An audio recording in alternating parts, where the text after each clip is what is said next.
Hi, it's Jack Chapman. So you're wondering what you have to do to get your next job to come to you instead of you having to do all the job search to find it. Well, the number one secret behind getting a job to come to you is time management.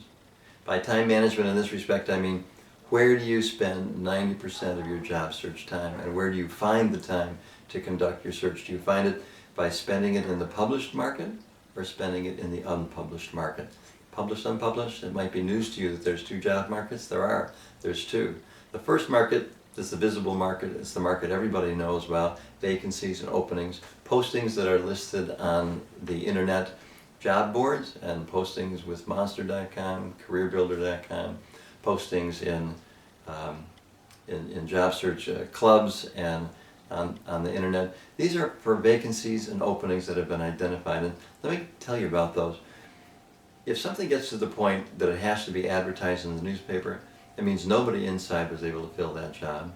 And it means with all the word of mouth nowadays and it being an employer's market and a lot of job seekers out there, no one was able to find anybody by word of mouth to fill that job. So it ends up in the newspaper. Employers don't like putting it in the newspaper because it means they get 100, 200, 500, sometimes 1,000 or more resumes for a job.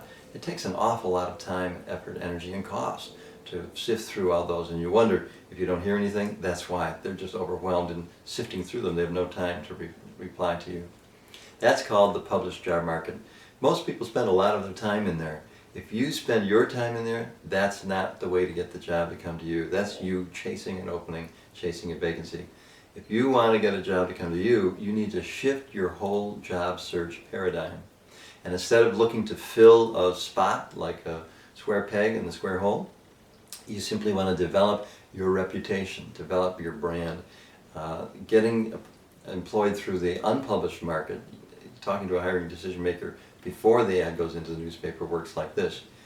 Instead of just applying for jobs, you spend your time building your visibility and credibility, building your reputation as, in your profession, one of the top practitioners.